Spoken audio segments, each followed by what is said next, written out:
How wonderful that some of you already got to visit a mosque. You're very fortunate here in Atlanta because you have many mosques, many opportunities to reach out to our Muslim brothers and sisters. In the whole state of Vermont, where I hail from, we have one. So you have no reason to not visit. It's right around the corner from you. There are mosques everywhere. And it's important that we visit because Islam is the most misunderstood and the most maligned religion in the world today. We are being whipped up into fear of Muslims. And when we are afraid, we're stupid, actually.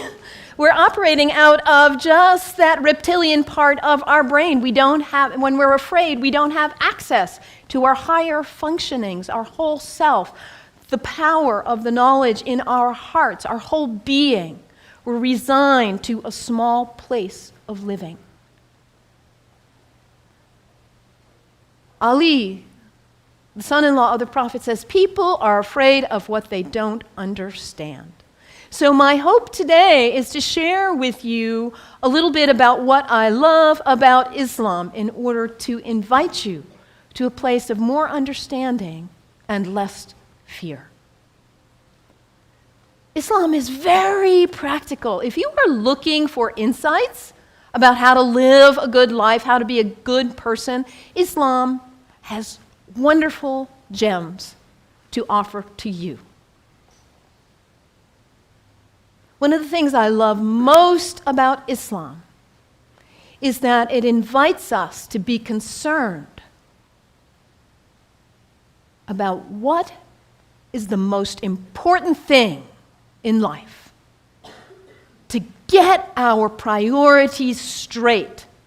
What is it for you?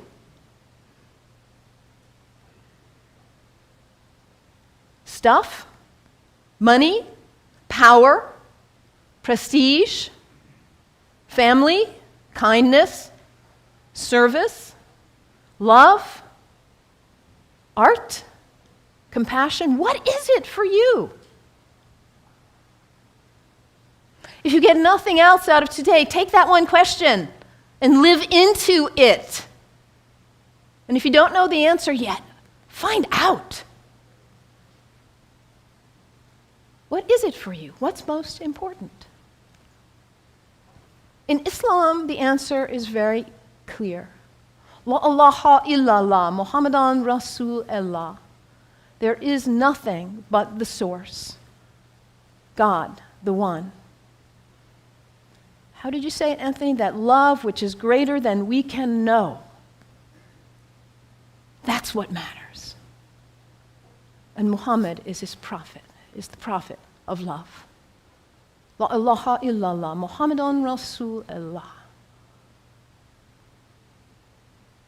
And the thing about us humans, when we get that clarity, we know what's important. What do we do with that? We forget. That's who we are. We humans, we are the great forgetters. How many of you made a New Year's resolution back on January 1st? How are you doing with it now? Let's be honest. How were you doing January 7th? We get this high resolve and this clarity, and then we get caught up in all the distractions, all the things pulling our attention here and there, and we forget. That poet, Mary Oliver, says, what is it you plan to do with your one wild and precious life? What is it? In order to not waste our life, we need to regularly hit that reset button, come on back to center, to our heart, to what we know is really why we are here, what we know is really important. Regularly throughout the day, to stop and come back and say, well, let me check in and remember what matters so I don't waste my day or my week or my month or my life. And for Muslims, this is prayer, salat, It is the second pillar of Islam. The first pillar, la ilaha illallah, to know what matters. And the second pillar is to hit that reset button in order to regularly come back to center and remember what really matters. And for Muslims, this is not an activity in the head. It's an activity of the whole body. Allah Akbar, Allahu Akbar. Bismillah ar-Rahman ar-Rahim. Alhamdulillah, Rabbil Alameen. الرحمن الرحيم ملك يوم الدين إياك نعبد وإياك نستعين الصراط المستقيم صراط الذين أنعمت عليهم غير المغضوب ولا الضالين آمين. الله أكبر الله أكبر الله أكبر.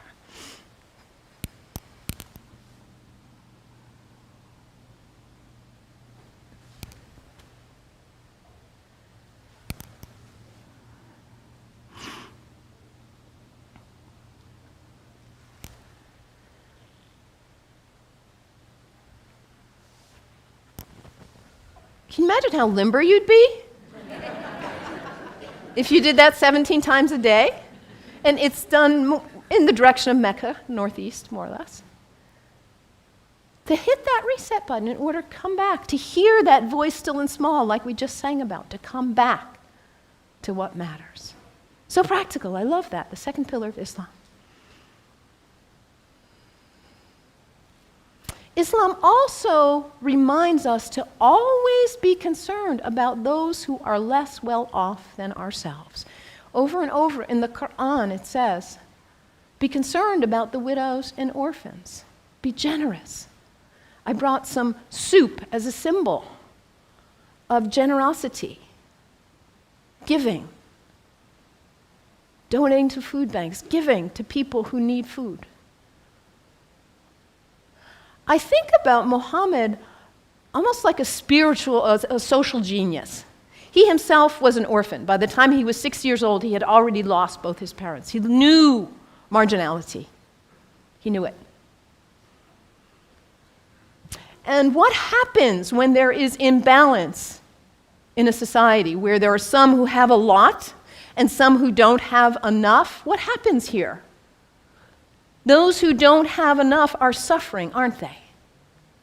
Out of their lack of nutrition, food, healthcare, hygiene, educational opportunities, they suffer. And in their suffering, they may experience illness. Their illness doesn't stay there, does it? It spreads to the rest of the people.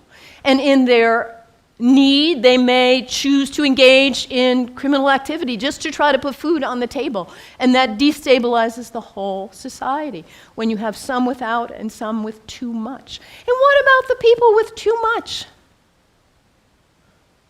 Greed is spiritual bankruptcy. We cannot know well-being in our hearts when we are surrounded with too much while others are suffering. It creates instability.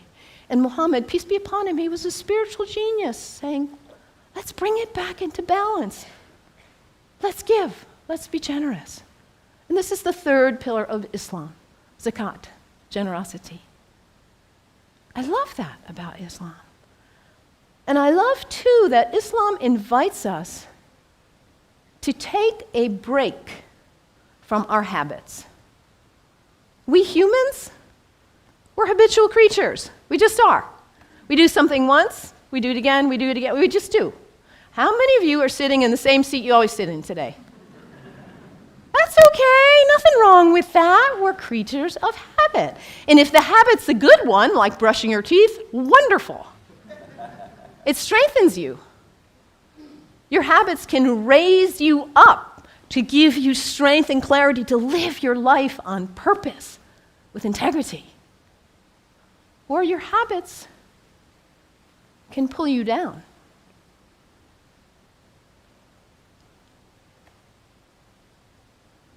To take a break from your habits, because what happens when you try to take a break from your habit, when you try to stop reaching for whatever it is and you cannot? What is it for you? Coffee? Sugar? Alcohol? Drugs? Sex? Shopping? Your cell phone? Your tablet? Gossip? What is it for you, this behavior that you're caught in? You know it's not worthy of your best self, and yet there you are. It's addiction, isn't it? When we can't stop reaching for it, we can't stop doing it. And yet your life is so valuable, you matter. And to live your life on purpose and to cultivate the habits that raise you and strengthen you so you can be your most beautiful, best, loving, caring, giving self. So to take a break from your habits so you see who's in the driver's seat in your life.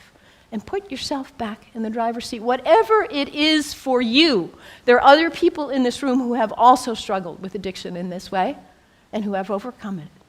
You can get help. You can do it. Your life matters. It's valuable.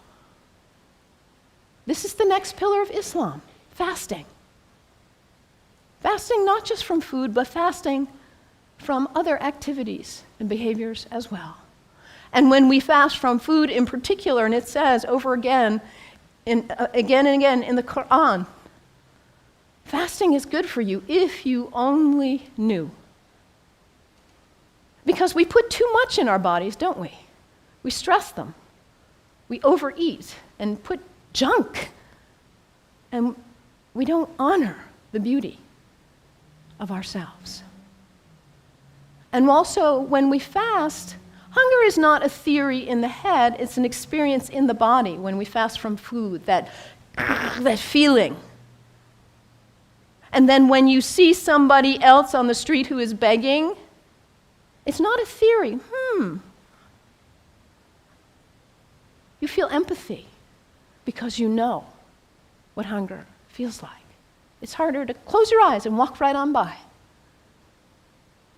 Muhammad, that spiritual social genius, to create harmony and stability in society. The fourth pillar of Islam, fasting, taking a break from your habits. So practical, I love it. And I also love about Islam that it encourages us to take a break from our location, to travel with intention, to recognize the power of space, the sacredness of space, and how the greats who have walked on this earth have blessed the earth with their presence, their breath, their thoughts, their actions. I know you are on the verge of a major decision about this sacred space for you. You have made this place sacred by your presence here. And as you perhaps choose to move on, you will perhaps make a new place sacred by your use and your love. The earth is sacred. Our places are sacred. And when we travel with intention, we are changed by it.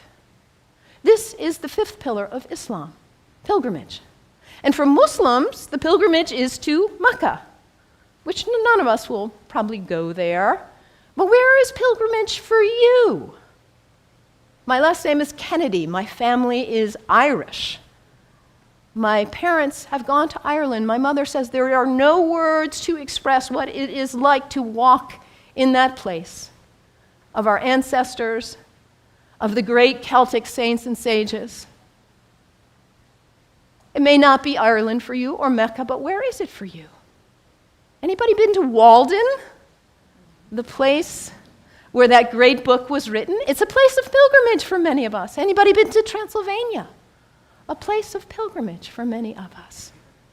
And what happens when we go? We leave our usual haunts. We travel with intention. We let ourselves be changed, be opened by new experiences, new interactions. And we come back and we are not the same. We look at our lives and we say, why was I doing that? I'm not going to waste my one wild and precious life on that. And we come back renewed, and with a new value, a new understanding of the sacredness of our location, the beauty of the earth. I love this about Islam. So practical. What's the one thing that matters in your life? Hit that reset button regularly so you come back to your purpose. And don't be self-centered. Be always concerned about others and their needs, those less well off especially. And recognize the sacredness of the temple of your body. Cultivate habits that are worthy of you, that lift you to the best of who you are. And recognize the sacredness of space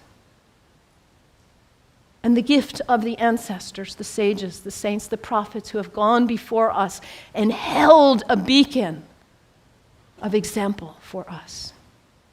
Travel with intention. Let yourself be changed. The 5 pillars of Islam. What great practical advice for living your life on purpose. And yet, at the same time as all of what I've told you is true, the beauty of this great tradition, we are being whipped up into fear against Muslims and Islam. I have a dear friend, Rudy, who is a retired UU minister and a Sufi like myself. And about 7 years ago or so, he said to me, Malin, Rudy grew up in Austria under the rise of Hitler. He said, what I see going on in the world now in the United States reminds me of my childhood in Austria. And in that time, it was the Jews who were being maligned, and now it's the Muslims.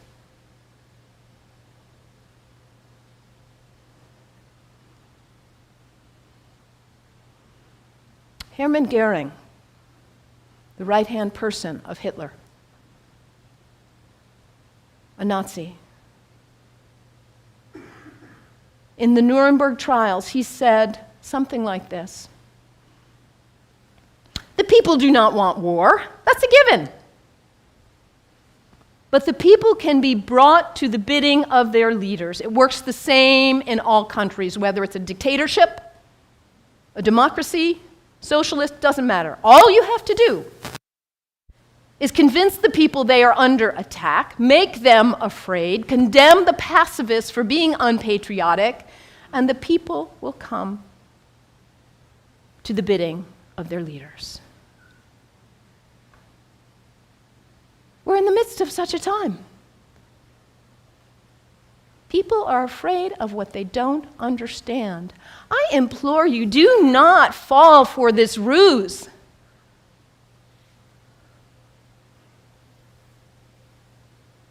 Because, as I said earlier, when we are afraid, we are stupid.